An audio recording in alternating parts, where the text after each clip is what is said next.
اللهم صل على سيدنا محمد يا رب صل وسلم دائما ابدا على حبيبي. مفتی صاحب پیسے اکٹھے کرنے کی کوئی ترتیب بتائیں. میں کافی سالوں سے کوشش کر رہا ہوں مگر پیسہ نہیں آ رہا, مالدار نہیں ہو رہا. آپ پہلے سیونگ کرتے ہیں, 1 سال کا مال بیک اپ کرنا کیسا ہے؟ پیسہ کمانے کے طریقے ان لوگوں سے پوچھو جو پیسہ کما رہے ہیں. سمجھتے ہو, ہم تو نہیں کما رہے, سیدھی سی بات ہے. جو تھوڑا بہت تجربوں کے بعد یعنی کمانے کا مطلب کوشش نہیں کر رہے کمانے کی, ہمیں تو بغیر کوشش کے ہی مل رہا ہے. کیونکہ اب تجربے پہلے میں کر چکا ہوں, انویسٹمنٹ کے ڈبو چکا ہوں. پھر مجھے تعلقات کی بیس پہ ایسے ایماندار تاجر مل گئے کہ ان کے ساتھ جب انویسٹمنٹ کیا تو وہ ایمانداری کی بیس پہ انہوں نے مجھے نفع دینا شروع کیا. تو یہ ہر ایک کو یہ فیسلٹی ملتی نہیں ہے. سمجھتے ہو کہ نہیں سمجھتے؟ تو ایماندار لوگوں کا ملنا بڑا مشکل ہے. اب جب انسان کے تعلقات بہت بڑھتے ہیں تو پھر ایماندار لوگ اس کو لاکھوں میں 2-4 مل جاتے ہیں. اب آپ کو تو لاکھوں ملیں گے نہیں تو 2-4 کہاں سے ملیں گے اس میں؟ تو یہ جو ہے نا پیسہ کمانے کا, ان لوگوں سے پوچھو جو پیسہ کمانے کے طریقے جانتے ہیں. میری تو زندگی پیسے کو لات مارنے میں گزری ہے, نہیں کمانے میں گزری ہے. لوگ یہ سن کے حیران ہوتے ہیں مولوی صاحب باتیں کیسی کر رہے ہیں. اور یہ کوئی خوشی کی بات نہیں ہے کہ لات مارنے میں گزری, بیوقوفی کی ہے میں نے, لیکن کی ہے. یہ کاروبار میں نے کیا تو جان کر اس کو ٹھپ کرنے کی کوشش کی. یعنی میرے پاس کسٹمر جب آتا تھا نا, 2007-8 کی بات کر رہا ہوں, میرا شہد کا بزنس تھا. گھر میں شہد کا اسٹاک پڑا ہوا ہوتا تھا. یہاں بندہ آ کے کہتا تھا جی 1 کلو آپ بیری کا شہد, یہ کیش اماؤنٹ دے رہا ہوں آپ لے آئیں جا کے. میں کہتا اوپر کون جائے یار, سیڑھیاں چڑھ کے جانا پڑے گا, لے کر آنا پڑے گا. تو میں کہتا تھا ایسا کریں آپ کل آ جائیں, کائنڈلی آپ کب آ جائیں. وجہ اس کی یہ تھی کہ مجھے یہ تھا کہ ناشتہ میں نے کر لیا, دوپہر کھانا میں نے کھا لیا, رات کا کھانا پڑا ہوا ہے, مدرسے سے اتنی تنخواہ مل رہی ہے کہ میرا راشن پانی 2 گھروں کا ہو جاتا ہے. مہینے کے بعد کچھ نہیں بچتا تو تنخواہ آ جاتی ہے. تو اور اگر جامعہ سے تنخواہ نہیں ملے, بعض دفعہ وہاں بھی حالات ایسے چلتے رہتے ہیں 2 مہینے, تو دکان والے سے اتنے تعلقات ہیں وہ کریڈٹ پہ دے دیتا ہے. جب 2 مہینے بعد تنخواہ ملے گی تو 2 مہینے کے اکٹھے پیسے نمٹا دیں گے اس کو. تو ایسے ہمارا حساب کتاب چل رہا تھا. تو مجھے یہ تھا کہ یار میری خواہش کیا ہے, ذاتی گھر پراپرٹی تو میری خواہش نہیں ہے. ایک گھر مسجد نے دیا ہوا ہے, ایک جامعہ تو رشید مجھے اس کا رینٹ دیتا ہے, میں جامعہ میں ٹیچر ہوں. تو گھر کا رینٹ, وہ 2 بیویاں تھیں میری اس وقت, تو ایک کا رینٹ جامعہ دے رہا ہے, گیس بجلی کا بل, اور ایک گھر مجھے مسجد میں امامت ہے, تنخواہ تھوڑی ہے لیکن مجھے یہ سہولت ہے, انہوں نے گھر دیا ہوا ہے. مجھے کیا ضرورت ہے پیسہ, میری جو اپنی کھوپڑی تھی وہ یہ تھی. تو گھر میں آٹا, دال, گوشت, انڈا جو ضرورت ہوتی ہے, ہر روزانہ گوشت نہیں بنتا تھا, ہفتے میں 1-8 دفعہ گوشت بن جاتا ہے, بہت ہفتے میں. کیٹو ٹوپی ڈرامہ چھوڑ دو, کیٹو ڈائٹ یہ غریبوں کے کام نہیں ہے. غریب آدمی سب کچھ کھا کے بھی ٹھیک رہتا ہے, اور امیر آدمی روزانہ انٹرنیٹ پہ سرچ کر رہا ہوتا ہے کیا کھانا ہے, پھر بھی مر جاتا ہے بہت جلدی. تو ظاہر ہے ہم اپنی کیٹو بھی کھائیں گے تو اپنی حیثیت کے حساب سے کھائیں گے نا. تو ہفتے میں 1 دن ہمارے گوشت بنتا تھا, اور 1 دن کڑھی بنتی تھی, دال چاول 1 دن, وہ ہمارا اس سیٹ اپ چل رہا تھا. صبح مجھے پراٹھے, میں نہیں چھوڑ سکتا, تو انڈے پراٹھے مجھے ہو جاتے تھے. تو میں سوچتا تھا یار میرا تو گزارا ہو رہا ہے. بچوں کی اسکول کی ہم نے ٹینشن لی نہیں, ہم نے کہا پیسے ہوں گے تو اسکول پڑھا دیں گے, نہیں تو بھائی ہوم اسکولنگ, گھر میں رہو بس پڑھو, جتنا اماں کو آتا ہے وہ پڑھا دیں گے, جتنا ہمیں آتا ہے ہم پڑھا دیں گے. تو اب اس کے بعد مجھے جو میں دل کی, میرے جو دوست احباب ہیں نا, ان سے آپ یہ پوچھ سکتے ہیں. آپ سمجھیں مجھے شو مار رہے ہیں, شو نہیں مار رہا, میں اپنی برائی کر رہا ہوں. یہ برائی اس لیے کر رہا ہوں, یہ ٹھیک نہیں ہے, آپ ایسا نہ کریں کہ ہمارا اپنا مزاج ہمیشہ سے ایسا ہی رہا. تو اب یہ کہ یار کیونکہ اب پڑ ہی نہیں رہی سر پہ نا, کوئی ضرورت ہی نہیں آ رہی. جب پڑتی ہے تو پھر آدمی کمانے کے سوچتا ہے, پڑ ہی نہیں رہی سر کے اوپر. میری ضرورت تھی پراٹھا. مجھے یاد ہے جب میں نے دوسری شادی کا ارادہ کیا, اچھا پراٹھا بھی گھر کا نہیں, مجھے ہوٹل ہی کا پراٹھا چاہیے, گھر کا نہیں. گھر میں وہ مزہ نہیں آتا پراٹھے میں, جتنا بھی اچھا بنا ہو. کبھی میرے ساتھ بیٹھ کے پراٹھا کھاؤ تو تمہیں پتا ہے. ایک دن لاہور سے ایک بندے آئے, انہوں نے کہا یہ پراٹھے بیان میں بہت کرتے ہو. میں اس کو لے گیا ہوٹل میں نے ناشتہ کرا, کہہ رہا یار واقعی ایسا پراٹھا آج تک میں نے نہیں کھایا. تو وہ بڑے پیٹ کے لیے بہت نقصان دہ ہوتے ہیں, لیکن یہ ذہن میں رکھیے گا, وہ سفید آٹے کے پراٹھے ہوتے ہیں, مزہ بہت ہے. تو اب کیا تھا کہ میں نے کہا میری بنیادی ضرورت, بنیادی بھی نہیں ہے, عیاشی ہے پراٹھا. بنیادی ضرورت تو ناشتہ ہے ہی نہیں, 2 ٹائم کی روٹی ہے, ناشتہ تو آپ کی گریوی ہے. تو میں یہ سوچتا تھا کہ یار میرے پاس تو گھر بنانے کے پیسے نہیں ہیں, اللہ نے 2 گھر مجھے فری پھوکٹ کے دیے ہوئے ہیں. ایک کا کرایہ وہ ادارہ دے رہا ہے جہاں میں ٹیچر ہوں, اور ایک مجھے مسجد میں امامت کی وجہ سے امام ہونے کی حیثیت سے ملا ہوا ہے. ابے میں تو کروڑ ارب پتی آدمی ہوں, لوگوں کے پاس 1 گھر نہیں ہے, میرے پاس 2 گھر. اللہ کی قسم دل میں یہ کیفیت, یہ اوپر سے نہیں کہہ رہا, اور لوگ روتے ہوئے آ رہے ہوتے تھے میں ذاتی گھر نہیں بنا سکا اور میرے پاس یہ نہیں ہے. میں کہتا اس کو دیکھو پاگل آدمی. مجھے اس پہ ترس اس پہ نہیں آتا تھا ذاتی گھر نہیں ہے, مجھے اس پہ آتا تھا یہ بیوی بیچارے کی ایک ہی ہے, میں عیاشی کر رہا ہوں, میری بیویاں کتنی ہیں, 2 ہیں. تو رینٹ کے گھر تھے ہمارے, رشتے بھی ہم بیچتے تھے, تو کہ بھائی تیسری شادی کے لیے پیغام بھیجا کہاں رکھو گے بھائی, وہ دوسری کو آمادہ کر لیا کہ تیسری کو اپنے ساتھ رکھ لے. انہوں نے کہا بھائی آج کل کوئی نہیں رہتا اس بیس پہ. میری بہت دنوں تک شادی نہیں ہوئی, پھر ایک دفعہ ہو بھی گئی تھی, ایک دفعہ ہوئی تھی تو تبھی ہوئی نا, پھر 3 وہ اسی ایام میں ہوئی ہے, انہی غربت کے ایام میں. تو الحمدللہ اس وقت مجھے کہیں اتنا سی بھی فیلنگ نہیں ہوئی ہے کہ میں غریب ہوں. اللہ کی قسم میری یہ کیفیت تھی, میرے سے بڑا سیٹ شاید دنیا میں کوئی بھی نہیں. وجہ اس کی یہ تھی, میں سوچتا تھا کہ ایک ہوتی ہے ضرورت, اللہ میری صرف ضرورت پوری نہیں کر رہا بلکہ مجھے ضرورت سے کئی گنا زیادہ دے رہا ہے. یہ جو پراٹھے میں صبح انڈے کے ساتھ پھوڑ رہا ہوں یہ میری ضرورت بولو. تو میں تو 3 ٹائم کا کھانا کھا رہا ہوں یار, گوشت ہفتے میں 1 دن کھا رہے ہیں تو کیا ہوا, دال چاول اور بھنڈی کا جو مزہ ہے, خدا کی قسم بھوک لگ رہی ہو بھنڈی ایسے پھوڑتا ہے آدمی, میں تو مزے لے لے کے کھانا کھاتا ہوں. بھوک لگ رہی ہو, ابھی مجھے لگ رہی ہے بھوک, باقی مجھے سخت بھوک لگ, میں نے دوپہر کھانا نہیں کھایا اس لیے بھوک لگ رہی ہے, صبح کا ناشتہ کیا ہوا ہے. تو اب میں نے سب گھروں میں فون گھمایا کیا پکا ہوا ہے, یہ سہولت ہے. تم غریبوں اب میرا تمہیں گالیاں دینے کا دل چاہ رہا ہے. ہم نے فوکس کیا شادیوں کو جو نیچرل ہے, تم فوکس کرتے ہو بحریہ ٹاؤن کو, گاڑیوں کو. یہ نیچرل تھوڑی ہے یار, جو نیچرل لذتیں ہیں وہ تو بیوی اور بچوں میں ہیں. سمجھتے ہو کہ نہیں سمجھتے؟ بیویاں ہونی چاہیے, بچے ہونے چاہیے, وہاں سے محبتیں ملتی ہیں. گاڑی میں تو تھوڑے دن میں جی بھر جاتا ہے, پھر آدمی کہتے ہیں اس سے اونچی کی گاڑی, پھر اس کے بعد پھر بڑے بڑے لوگ گاڑیاں بیچ دیتے ہیں, اوبر میں جا رہے ہوتے ہیں. وہ یہ کھلونے ہیں تھوڑے دن کے دل بہلانے کے, ان سے دل بھر جاتا ہے. نہ بیویوں سے دل بھرتا ہے نہ بچوں سے دل بھرتا ہے. یہ تو نیچرل ہے نا, پراٹھے سے دل بھرتا ہے. کبھی روٹی سے دل بھرا کسی کا؟ 1 دن کھائی 2 دن کھائی, اب میں نہیں روٹی کھا رہا, پھر بھوک لگے گی پھر روٹی کھانے کا دل. یہ نیچرل ہے. تو ہم شروع سے کوشش کرتے ہیں نیچر پہ رہیں بھائی, نیچر پہ رہیں. تو یہ تو بچکانا باتیں, گاڑی بنگلہ بحریہ ٹاؤن, پیسہ بہت دے دیا تو بنا لو, نہیں ہے تو یہ کوئی تھوڑی فضول چیزیں ہیں یار. دیواروں اینٹوں سے, میں نے تو اپنی زندگی میں ایسے ایسے لوگوں کو دیکھا اربوں روپے لگا کے انہوں نے شیش محل بنایا, اتنا بہترین گھر, خدا کی قسم رہنا نصیب نہیں ہوا. جس دن گھر تیار ہوا ہارٹ اٹیک ہوا, مر گئے. کاش وہ اربوں روپے لگا کے اپنی صحت کا خیال کر لیتے یا کچھ اور کر لیتے. تو وہ بچے بھی پھر وہ فری پھوکٹ کے پیسہ نا بیچ باچ کے کھا رہے ہوتے ہیں, عیاشیوں میں اڑا رہے ہوتے ہیں. تو اس لیے ابھی جو ہے وہ میں نے گھروں میں فون گھمایا تو شلجم اور جو ہے گوشت کا شوربہ کہیں نہیں پکا ہوا تھا. تو گارڈوں سے میں نے پوچھا تم لوگوں نے کیا پکایا, انہوں نے کہا شلجم گوشت. میں نے کہا ہم آپ کے ساتھ کھانا کھائیں گے آج. شلجم گوشت شوربے والا تازہ, سب مزہ آتا ہے یار. بڑے گوشت میں شلجم ڈال دو, سبزی ڈال کے پکاؤ, بڑا مزہ. تو اتنی خدا کی قسم یہ لذیذ نعمتیں اللہ, بھوک لگ رہی ہو, اچار ہو, دال چاول ہو, کڑی پتے والی, آپ کو لگ نہیں رہی نا, اس لیے آپ کو مزہ نہیں آ رہا. ابھی سموسے کھا کے بیٹھے ہوگے آپ چائے کے ساتھ. جس کو بھوک لگ رہی ہو نا اس کو میری باتوں کو وہ انجوائے کرے گا. مجھے چونکہ لگ رہی ہے, باتوں میں مزہ آتا ہے. یہ نیچرل لذتیں ہیں جن کو یہ مل رہی ہیں, بس وہ عیاشیوں میں ہے بھائی. کیا کرنا ہے ایسی دولت کا, نہ کچھ کھا سکتا ہے نہ. اکثر مالدار ہم نے دیکھے ہیں, ایک آدھ بچہ ان کا, وہی بچہ خراب نکلا, وہی ٹینشن دے رہا ہے, زندگی عذاب بن گئی ان کی. شروع میں پیسے سے برگر اتنے کھا لیے کہ اب کچھ کھانے کے قابل نہیں بچے, اتنا وزن بڑھ گیا ان کا, کھا ہی نہیں سکتے. پراٹھے کا نام سن کے بے ہوش ہو جاتے ہیں وہ. تو سب سے بڑی نعمت صحت ہے, بیوی بچے ہیں, اور سر چھپانے کے لیے جگہ مل جائے, بے شک وہ کرائے ہی کی کیوں نہ ہو. تو میں کہتا یار لوگوں کے پاس ایک جگہ, میرے پاس کتنی ہے, حالانکہ میرا ان میں سے ایک بھی نہیں. مسجد والے جب امامت سے نکالے تو گھر بھی گیا, کیا خیال ہے. تو اور ایک کا کرایہ جامع رشید دے رہا تھا, وہ بھی کرایہ دے رہا تھا, تو انہوں نے کہا لے لو, اور وہ بھی ایک مخصوص کرایہ تھا. تو مجھے لگا کہ یار میرے لیے اتنا بہت ہے. 2 کمروں کا گھر لیا ہوا تھا میں نے. ایک دفعہ ایک صاحب آئے ہمارے گھر, دیکھے 2 کمروں کا گھر ہے, انہوں نے کہا یار مفتی صاحب ممبر پہ باتیں اتنی بڑی بڑی, یہ گھر ہے ٹوٹل. میں نے کہا جتنی بڑی باتیں اس سے بڑا اللہ نے گھر دیا ہے ہمیں الحمدللہ. 2 کمرے, میری ضرورت اس سے پوری ہو رہی ہے. اس وقت میرے 16 بچے تھوڑی تھے, 2 بچے تھے, تو 2 کمرے بہت ہیں, بہت ہے 2 کمرے رہ لیتے ہیں. ایک واش روم ہے, کچن ہے, تھوڑے بہت. بس ایک چیز کی مجھے ٹینشن تھی, دھوپ نہیں ہے اس میں, ہوا بھی تھی, دھوپ نہیں ہے.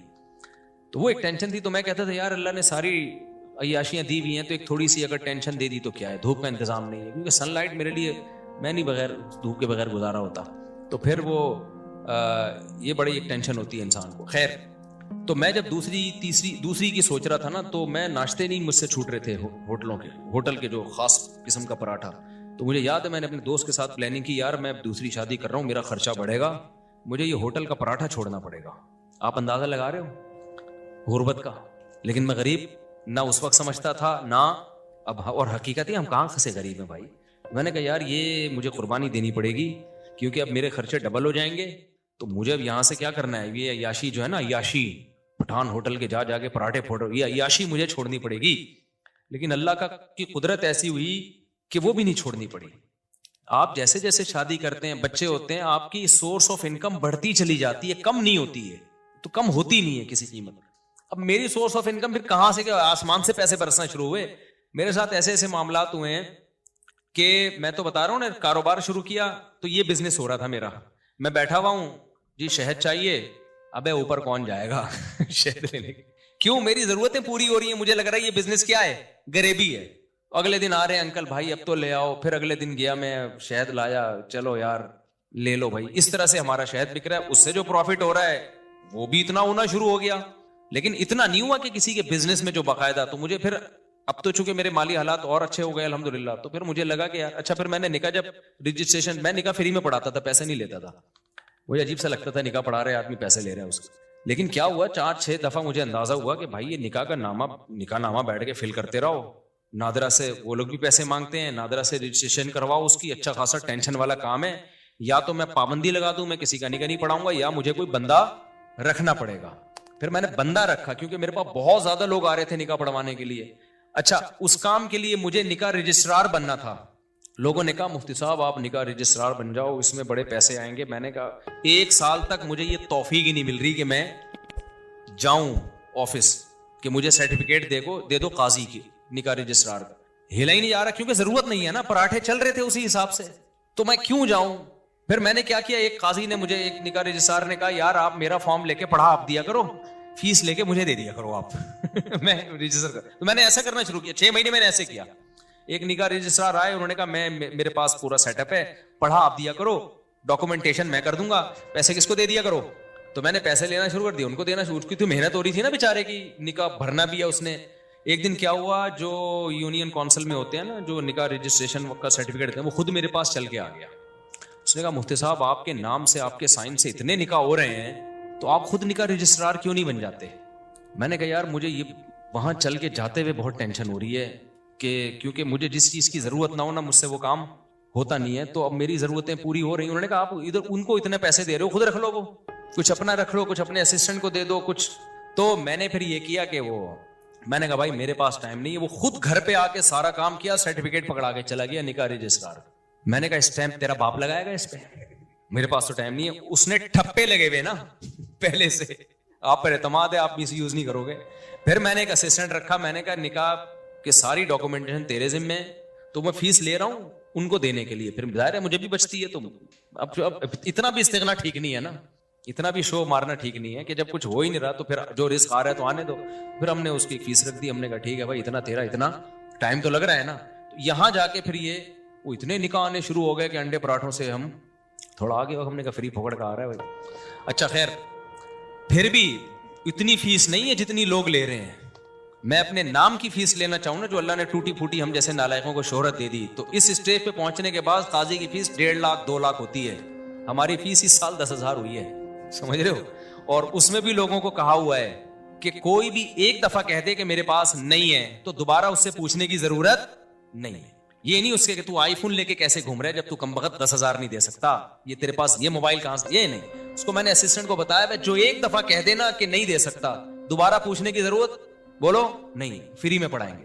تو فری میں بہت سارے نکاح پڑھاتا ہوں, اور تعلق والوں سے تو ایک روپیہ بھی نہیں ہوتا, بلکہ اسسٹنٹ کو اپنی جیب سے دے رہا ہوتا ہوں کہ یار تیری محنت تو لگ رہی, نادرا میں تو خرچہ ہو رہا ہے نا, مجھ سے لے لینا پیسے. وہ سمجھ میں نہیں آ رہی میرا خیال ہے بات. تو ہم نے تو پوری زندگی کوشش کی ہے نالائقی میں پیسے کو لات مارنے کی. یہ شادیاں بچوں ہی کی برکت ہے جو اللہ کھلائے. اللہ نے مجھے زندہ رکھا ہوا اب تک اس لیے تاکہ 15 سال پہلے جو میرے ساتھ دوست تھے نا, جو کہتے تھے تم شادیاں کر رہے ہو, پیسہ ہے نہیں تمہارے پاس, بھوک سے مرو گے, تو اللہ نے مجھے اب تک زندہ اس لیے رکھا ہوا ہے یہ بتانے کے لیے کہ ان کو بتا دینا کہ اس بچوں کی سپیڈ بھی کم نہیں ہوئی ہے, شادیوں کی سپیڈ میں بھی کوئی کمی نہیں آئی ہے, اور اللہ کیسے کھلا رہا ہے, کیسے پلا رہا ہے. ایک اہل حدیث دوست نے میرے 2010 یا 11 میں مجھ سے ملنے کے لیے آئے تھے. اتنی بڑی داڑھی ان کی, لال نا کلر, وہ مہندی لگائی بھی انہوں نے.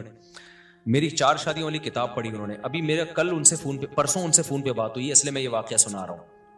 وہ آئے, کہتے ہیں آپ نے کیا کتاب لکھی ہے مفتی صاحب. اچھا انہوں نے میرے حالات دیکھے, میری پھٹ پٹی, انہوں نے مجھے اپنے گھر میں دعوت کی. انہوں نے کہا یار میں نے ایسی کتاب آج تک نہیں پڑھی. بڑے متاثر تھے. یہ وہی ہے جن کو تبلیغ میں نہیں میں نے بتایا تھا کہ وہ سارے فرقوں میں دھکے کھا کے آخر میں گئے تبلیغ میں, یہ وہی ہیں, بروہی ہیں, بروہی.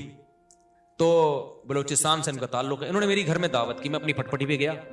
اچھا اس وقت بھی ہمارا ہم پٹپٹی کو سمجھ رہے تھے لینڈ کروزر ہے ہماری, غربت کا تو اس وقت بھی احساس نہیں تھا, کیونکہ بھائی لوگوں کے پاس یہ بھی نہیں ہوتی یار. تو ہم تو پٹپٹی بھی جا رہے ہیں, ٹرن کر کے پہنچ گئے. مجھے یہ خوشی ہوتی تھی کہ اس کے پیسے میرے پاس ہیں الحمدللہ, میں پیٹرول ڈال سکتا ہوں اپنے خرچے پہ. تو ان کا پرسوں فون آیا, انہوں نے کہا مفتی صاحب مجھے آپ کا وہ زمانہ یاد ہے, اور کہتے ہیں میں آپ کا ہر جگہ دفاع کرتا ہوں, ہر جگہ دفاع کرتا ہوں کہ اس آدمی نے اس وقت یہ بات کہی تھی کہ پیسہ مت دیکھو, شادیاں کرو, نسل مت روکو. کہہ رہے اب لوگ نا آپ کی ریووں پہ اعتراض کرتے ہیں, یہ مفتی ریووں میں گھوم رہا ہے, یہ مفتی امریکہ جا رہا ہے, یہ مفتی جاپان جا رہا ہے, یہ مفتی سوئٹزرلینڈ جا رہا ہے, یہ مفتی یہ وہ. بھائی جب ظاہر ہے نوٹ آئیں گے تو شادیاں تو ہوں گی. کہہ رہا ہے میں ہر ایک کے ساتھ سامنے دفاع کرتا ہوں کہ میں اس مفتی کو جتنا جانتا ہوں آپ لوگ نہیں جانتے. اس مفتی کے پاس بچے پہلے آئے ہیں, بیویاں پہلے آئی ہیں, ریوو, اور ابھی تک یہ ریوو میری نہیں ہے, کرائے پہ ہے. اچھا یہ ویسے ہی راز کی بات بتا دوں, لیکن ہم اس کو کیا سمجھتے ہیں, یہ بینک سے لیوے تو رینٹ ہوتے دینا پڑتا ہے تو. لیکن بھائی ہمیں اس سے کیا, میری ہے یا رینٹ کی ہے تو اسٹیئرنگ کس کے کنٹرول میں ہے, میرے کنٹرول, میری ہے بس. کرائے کا گھر ہے, اگر چابی اس کی میرے پاس ہے تو کس کا گھر ہے وہ, مالک مکان میری پرمیشن کے بغیر نہیں گھس سکتا گھر میں. آئے نا اگر بولو گے تو کیوں آ رہا ہے بھائی, تو میرا گھر ہے. تو اتنا کافی ہے میرا ہونے کے لیے, اس سے زیادہ کی ہوس مت کرو. پھر بہت پیسہ اللہ نے دے دیا تو ٹھیک ہے. اب مجھے گارڈننگ کا بہت شوق تھا, میرے پاس تو زمین ہی نہیں تھی سبزیاں اگانے کے لیے. تو اب ایک ہے تو گورنمنٹ ہی کی زمین ہی ہے, لیکن کسی کام کی نہیں ہے, تو ہم نے یہاں پودے لگانا شروع کر دیے. جب تک کوئی چھیڑ نہیں رہا تو ہم اپنی سمجھ رہے ہیں. ابھی میں نے اس کا ولاگ بھی بنایا ہے, لوگ سمجھ رہے ہیں صاحب کے پاس بڑا ایریا زبردست, حالانکہ وہ گورنمنٹ کی زمین ہے. لیکن مجھے اس سے کیا کرنا, جب وہ میرے کام میں سبزی اگا کے مجھے دے رہی ہے, میرے ٹماٹر کا شوق پورا کر رہی ہے, میری بھنڈی کا شوق پورا کر رہی ہے, تو اب اپنی بھی تو یہی کرتی ہے. اس میں گورنمنٹ تو خوشی ہوگی, اچھا کسی کام میں آ رہی ہے. یہ جو نرسری والے ہوتے ہیں یہ تو فٹ پاتھوں پہ لگا رہے ہوتے ہیں نا, یہ جو فٹ پاتھ پہ نہیں, وہ جو بیچ میں روڈ کے بیچ میں جگہ ہوتے ہیں, گورنمنٹ تو چاہتی ہے اچھا ہے گرینری ہوگی, تو بس وہ اپنی سمجھو اس کو یار تم. تو مجھے کیا کرنا ہے کہ کاغذ میں میرے نام ہو. بھائی جو چیز میرے استعمال میں وہ کس کی ہے, آپ نے پراٹھا اپنے خرچوں سے خرید کے مجھے اس میں شریک کر لیا, تو یہ پراٹھا کس کا ہے, میرا ہے. مزہ وہی آئے گا اس میں. اب میں کہ یہ میں نے چونکہ اپنے پیسوں سے نہیں خریدا, ابے تو بے وقوف آدمی ہے, تو کسی اور کے پیسوں سے اگر تو تجھے پراٹھا کھلا رہا ہے, اور تیرا دوست ہے, کوئی بھیکاری بن کے نہیں کھلا رہا, کوئی ایسا نہیں کوئی بات میں تجھے تانے دے رہا ہو, تو تمہیں تو نوالا پیٹ میں جا رہا ہے نا, تمہاری تو بنیادی ضرورتیں پوری ہو رہی ہیں. اب تمہارے خرچے پہ ہو, کسی اور کے خرچے پہ ہو, تمہیں آم کھانے سے مطلب ہے, تمہیں پیڑ گننے سے مطلب نہیں ہونا چاہیے. تو میرے رب کے مجھ پر احسانات ہیں. جب میں پیدا ہوا تو مجھے ماں بھی ملی محبت والی, باپ بھی ملا محبت والا, بہن بھائی کی نعمت ملی, ابا اما کھلاتے رہے, اس وقت میرے خرچے پہ نہیں ابا کے خرچے پہ ہم کھاتے رہے, ہمیں کھانے سے مطلب تھا. اللہ نے ہمیں گھر کی چھت بھی دی, ابا کے گھر تھا وہ, میرا گھر نہیں تھا, تو مجھے اس سے کیا غرض کہ مجھے تو گھر مل گیا نا جو میری ضرورت ہے. پھر جب ہماری شادی ہوئی, دوسری جب ہوئی, تو دھکے مار کے گھر سے نکالنے کی کوشش سے پہلے ہی ہم نکل گئے. الحمدللہ ہمیں پتا تھا نکال دیا جائے گا, لیکن ہم پہلے ہی نکل گئے. تو لیکن نکالا نہیں ہے, دوسری زیادہ باتیں نہیں جا سکتی. خیر, تو اب کچھ باتیں آنے میں گھر والے بھی سن رہے ہوتے ہیں, وہ بھائی بھی بولیں کہ آپ کیا باتیں کر رہے ہیں. اچھا خیر, تو پھر مجھے ایک گھر کرائے پہ مل گیا, تو میری تو چھت, مجھے وہی چھت مل گئی الحمدللہ. پراٹھے اسی طرح سے چلتے رہے, کھانا پینا چلتا رہا, اب تک بھی چل رہا ہے. تو میں نے اس لیے کاروبار کو بدتمیزی کے ساتھ کاروبار کیا کہ ضرورت ہی نہیں پڑ رہی یار. کوئی مصیبت پڑے نا, بھوک لگ رہی ہے, مر رہے ہیں, تو پھر آدمی اخلاص سے کرتا ہے. تو ہماری مہینے کے اینڈ کے بعد نہیں, مجھے اگلے مہینے کی پہلی تاریخ کو میرے ساتھ کیا ہوگا یہ مجھے نہیں پتا ہوتا تھا. تو اب ایسے آدمی کے پاس اگر پیسہ آئے تو اس کا تو دماغ خراب ہو جائے گا کہ نہیں ہو جائے گا, جو اس زمانے کو بادشاہت والا زمانہ سمجھ رہا ہو. تو میرے پاس تو اگر ریوو آ گئی, تو میں تو کہہ رہا ہوں یار, میں تو پٹپٹی کو سمجھتا تھا کیا یہ جو نہیں ہوتی دھکے والی پٹپٹی. پھر ہمارے پاس جب پیسہ آیا تو ہم نے پھر وہ GTO 110 بھی خریدی. ایسا نہیں ہے کہ وہ پٹپٹی بھی گھومتے رہے. تو جب یہ تو پھر تو اس لیے ہم لوگوں کے مسائل غربت نہیں ہے, ناشکری ہے. آپ نے ایک فرض کیا ہوا ہے کہ میں نے اس لیول تک جانا ہے. میں نے ابے کیوں فرض کر کے بیٹھا ہوا ہے, تو محنت ضرور کر, اللہ دے ٹھیک ہے, نہیں دے تو جو ہے اس پہ سمجھو کہ بہت دیا اللہ نے ہمیں. اور اس سے انسان کی صحت اچھی ہوتی ہے, خوش رہتا ہے تو اور اچھی ہو جاتی ہے صحت, ہر چیز کو انجوائے کرتا ہے. اور جو آدمی بیچارہ دولت کی ٹینشن لے کے بیٹھا, وہ کمبخت دولت بھی اس کے کام کی نہیں ہوتی, اس کو ہر وقت ٹینشنیں کھائی جا رہی ہوتی. تو خوش رہنا سیکھو بھائی. خوش وہی رہے گا جو کہے گا میرے پاس میری حیثیت سے زیادہ اللہ نے مجھے دیا ہے. جو یہ جس کے دماغ میں کانسیپٹ آ گیا نا تو وہ خوش رہے گا, اور جو یہ سمجھنے لگا کہ میری ضرورت اتنی ہے اللہ دے کم رہا ہے مجھے, تو پھر ٹینشن میں جاؤ گے. تو پراپرٹی کو ٹینشن نہ بناؤ, ذاتی گاڑی کو ٹینشن, بولو پیسہ کمانا نہ چھوڑ دو, پہلے ہی مرے ہوئے لوگ ہیں اور مر جائیں گے. ایسا نہ ہو میری موٹیویشن سے آپ سمجھے پیسہ, غریب لوگ ہیں, ملک کا بیڑا غرق ہو رہا ہے, لوگوں کے پاس پیسہ آئے گا تو ملک کو بھی فائدہ, اور پیسہ کوشش کرو ڈالر میں کماؤ. پاکستانی کرنسی میں پیسہ کمانے کا زکات دینی چاہیے ایسے آدمی کو جو یعنی کرنسی میں پیسہ کما رہا ہے. تو پیسہ کماؤ ڈالر میں. ہم تو لوگوں کو ترغیب دیتے ہیں باہر سے پیسہ لے کر آؤ, تبھی میں لوگوں کو کہتا ہوں یوٹیوب چینل بناؤ, ولاگنگ کرو, کچھ بھی کرو. ابھی تو میرا ایونٹ تو اسلام آباد میں یہی تو ترغیب دینے کے لیے تھا کہ یہ جو یوٹیوب ہے نا بہترین, جو یوٹیوب کی ارننگ کے جو حرام ہونے کے لوگ کہتے ہیں نا حرام ہے, اس کو تو میں کئی دفعہ دلائل دے چکا ہوں. لوگ کہتے ہیں احتیاط والے پہلو پر عمل کریں اگر حلال حرام میں بہتر. بھائی احتیاط والے پہلو پر اگر آپ عمل کر رہے ہو تو دوسری احتیاط چھوٹ رہی ہے. اب یہ جو یوٹیوب ہے, سوشل میڈیا ہے, یہ ریمیڈنس لانے کا ایک بہت بڑا ذریعہ ہے. اگر آپ اسی کو حرام قرار دے دیا, ایک تو خالص حرام ہے وہ تو کبھی بھی حلال نہیں ہو سکتا, لیکن اگر گنجائش کا پہلو نکل رہا ہے تو لوگوں کو دینا چاہیے. اس لیے کہ ریمیڈنس جتنا زیادہ ملک میں بھی آئے گا وہ یوٹیوب فیس بک کے ذریعے آئے گا, جتنا اس کے ذریعے آ رہا ہے کسی اور ذریعے سے نہیں آ رہا. اس سے آپ کا ملک تھوڑا سا تو اسٹیبل ہوگا نا, آپ کا کنٹری. اس پہ لوگ ہمیں کہتے ہیں اصل میں اپنے چینل ہے نا اس لیے یوٹیوب کی ارننگ حلال ہے. جب ہمارا چینل نہیں تھا تب ہم نے یوٹیوب کی ارننگ کو حلال ہونے کا فتویٰ دیا تھا 2014 میں. اس وقت ہمیں پتہ ہی نہیں تھا یوٹیوب چینل ہوتا کیا ہے, پتہ تو اب بھی نہیں ہے کیونکہ ابھی بھی ہمارا چینل کسی اور نے بنایا ہے, لیکن اس وقت تو پتہ ہی نہیں تھا کہ اس میں کوئی سورس آف انکم بھی ہے, کچھ بھی نہیں پتا تھا اس بارے میں. تو اس وقت ہم نے جائز ہونے کا فتویٰ اسی وجہ سے دیا تھا کہ بھائی اس میں دونوں پہلو نکل رہے ہیں, لیکن جائز ہونے والے پہلو کو ترجیح دی جائے گی, کیونکہ اصل جو یوٹیوب سے آپ کو ارننگ ملتی ہے وہ پروڈکٹ کو پروموٹ کرنے کی ملتی ہے. اس میں جو لڑکیاں آ رہی ہیں وہ ایک اضافی چیز ہے, پیسے اس کے نہیں مل رہے. جیسے موبائل کی دکان پہ آپ لڑکی کو بٹھا دو تو بٹھانا غلط کام ہے, آپ نے اگر خود بٹھایا ہو کسی اور نے بٹھایا تو وہ آپ کو گنا بھی نہیں ملے گا اس کا. تو یوٹیوب ہمارے مشورے سے تھوڑی لا رہا ہوتا ہے وہ اشتہار میں لڑکیوں کو. تو آپ نے اگر موبائل کی دکان پہ لڑکی بٹھا دی ہے تو لڑکی بٹھانا غلط عمل ہے, لیکن اس سے آپ کی ارننگ تھوڑی حرام ہو جائے گی, کیونکہ لڑکی دیکھنے کے پیسے تھوڑی لوگ دے رہے ہیں نا. آپ کو نہیں یاری سمجھ میں میرا خیال ہے. اب دیکھو آج کل لوگ کیا بڑی غیر اخلاقی حرکت کر رہے ہیں کہ ان کی دکان چل نہیں رہی ہوتی تو کسی حسینہ کو لا کے بٹھا دیتے ہیں موبائل شاپ پہ. آپ کو پتا ہے قوم ٹھرکی ہے, شادیاں وادیاں تو کرتی نہیں ہے, تو کہیں سے بھی ان کو اسمیل آ جائے نا کسی لڑکی کی تو وہاں پہنچ جاتے ہیں. وہاں بیٹھو داڑھی مونچھوں والا عجیب سا بغلیں کے بال بڑے ہوئے اس کے وہ بیٹھا ہوا ہے وہاں پہ, اور ایک میں کوئی حسینہ بیٹھی ہوئی ہے موبائل بیچ رہی ہے. تو کراؤڈ کدھر, ٹھرکیوں کا کراؤڈ کدھر جاتا ہے, کہتے ہیں چلو موبائل ملا نہ ملا اس بہانے کسی انٹی سے بات کا موقع مل جائے گا, تو وہاں چلے جاتے ہیں. موبائل بھی اس بہانے بک جاتا ہے. تو یہ غیر اخلاقی حرکت ہے نا. لیکن کوئی مفتی یہ نہیں کہے گا کہ وہ جو موبائل فروخت ہوا ہے اس کی ارننگ حرام ہو گئی ہے, اس لیے کہ ارننگ اس لڑکی سے بات چیت یا بد نظری کی نہیں ہے. اس کو جو پیسے مل رہے ہیں وہ اس موبائل کے عوض میں پیسے مل رہے ہیں. تو یہ عمل غلط ہے کہ آپ لوگوں کو غلط طریقے سے کھینچ کے لا رہے ہو, لیکن اس سے ارننگ حرام نہیں ہوگی. اور یہ بھی عمل جب غلط ہے جب آپ نے کیا ہو. تو یوٹیوب پہ جو مونیٹائزیشن کے بعد آپ کو پیسے ملتے ہیں وہ کمپنیوں کی پروڈکٹ کو پروموٹ کرنے کے پیسے ملتے ہیں. وہ پروموٹ کرنے کے لیے لڑکیوں کو بھی بیچ میں گھسیڑ دیتے ہیں وہ. تو یہ غلط کر رہے ہیں, لیکن یہ آپ غلط نہیں کر رہے, یہ کون غلط کر رہا ہے, یہ گوگل غلط کر رہا ہے. تو گوگل ہمارے پاس ہوتا تو ہم نہیں کرنے دیتے اس کو. تو یہ آپ کے اختیار میں تھوڑی ہے. اس کی مثال ہے آپ نے کرائے پہ کسی کو دکان دے دی موبائل بیچنے کے لیے, آپ نے کہا بھائی مجھے اتنا رینٹ چاہیے, اس نے لڑکی لے جا کے بٹھا دی. لوگ کہیں گے آپ کی دکان میں لڑکیاں بیٹھی ہوئی, آپ کہیں گے بھائی یہ میرے اختیار میں نہیں ہے, یہ میں نے کسی کو رینٹ پہ دی بھی ہے, اور میں نے شراب کی دکان نہیں کھولی, اس پہ شراب بیچنے کی اجازت نہیں ہے. اب وہ بیٹھا ہے, یہ اس کو سمجھاؤ, تبلیغ میں سیر روزہ لگواؤ اس کا, تاکہ وہ یہ کام نہ کرے. تو یہاں بھی ایسا ہی ہو رہا ہے. اس لیے مفتی کا کام ہوتا ہے, جو مفتیان کرام ہوتے ہیں, ہر پہلو سے فتویٰ دو. ہمارے پاس 2013-14 میں یہ یوٹیوب کی مونیٹائزیشن کے سوالات آئے تھے, اس وقت علماء کا پینل بیٹھا تھا پوری ڈیٹیل کے. اس وقت ہمارا کوئی چینل نہیں تھا, نہ ہمارا ارادہ تھا, اور 2-3 سال کے بعد بھی لوگوں نے بتایا کہ چینل آپ مونیٹائز کر لیں. میں نے کہا چھوڑو یار, ہمیں کیا پیسہ کمانا ہے یوٹیوب, وہی ہمارے تو پراٹھے پورے ہو رہے ہیں. تو پھر بھی نہیں کیا ہم نے مونیٹائز. لوگ کما رہے تھے, ہم نے کمانے دیا ان کو. اس کے بعد پھر یہ جو ایڈمن ہے ہمارے یو ایس اے میں احمد طالب, انہوں نے 18 میں چینل بنایا, انہوں نے خود یہ مونیٹائزیشن کی ہے. مجھے تو مونیٹائزیشن کا لفظ ہی کئی دنوں کے بعد جا کے یاد ہوا تھا کہ یہ کیا ہوتا ہے. پھر پیسہ بھی انہی کے پاس جاتا ہے. انہوں نے کہا ہم نے وہ لوگ رکھنے, امپلائز رکھنے چینل کو گرو کرنے کے لیے. تو اگر پھر بھی میں نے بھی بنایا ہو تو اس میں یہ الزام کہ چونکہ اپنے چینل مونیٹائز ہوئے ہوئے, اس چکر میں انہوں نے مفتیوں نے حلال ہونے کا فتویٰ دیا, تو یہ بدگمانی ہے. یعنی مولویوں کو کسی حال میں جو, اگر ہم حرام ہونے کا فتویٰ دیتے ہیں نا تو پتہ ہے لوگ کیا کہتے ہیں, اب یہ ان کو تو کیا, ان کی تو چارج, ان کے تو نکاح پڑھا کے پیسے آ رہے ہیں نا, ان کے تو ہدیے نذرانے مل رہے ہیں, قوم جائے بھاڑ میں, ان کو بس حلال حرام کی. تو وہ لوگ یہ باتیں کرتے.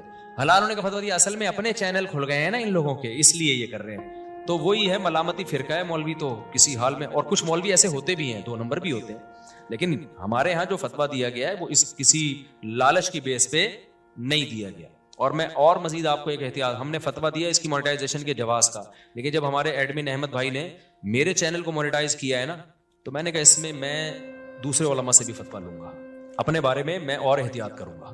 ہم نے دوسروں کو تو جواز کا فتویٰ دیا ہے, لیکن اپنے بارے میں اپنی فتوے پر عمل کروں نہ. تو جو ایکسپرٹ مفتیان کرام ہیں, جو مجھ سے بھی زیادہ ایکسپرٹ ہیں, آدھا 1-1 گھنٹہ میں نے بیٹھ کے ان سے پھر اس پہ ڈسکشن کی ہے کہ بھائی اور بھی جتنے پہلوؤں کے لحاظ سے اس پہ غور کیا جا سکتا ہے. تو یہ بات کہاں سے چلی تھی؟ تو یہ مجھ سے پوچھ رہے ہیں کہ پیسہ کمانے کا طریقہ, تو میرے پاس تو ایک ہی طریقہ ہے, شادیاں کرو, بچے اسپیڈ سے پیدا کرو, جب ضرورت بڑھے گی تو رزق کے دروازے بھی بڑھ جائیں گے. لیکن ایسا ہے نہیں, بچے بھی اسپیڈ سے پیدا کرو, رزق کمانے کی کوشش بھی کرو. آپشنل ہمارے ساتھ ایسا ہو گیا کہ ہم نے رزق کو لات ماری پھر بھی رزق آ گیا, لیکن اللہ کا قانون یہ نہیں ہے. قانون اللہ کا یہ ہے کہ آپ کو شادی بھی کرنی ہے اور کمانے کی فکر بھی.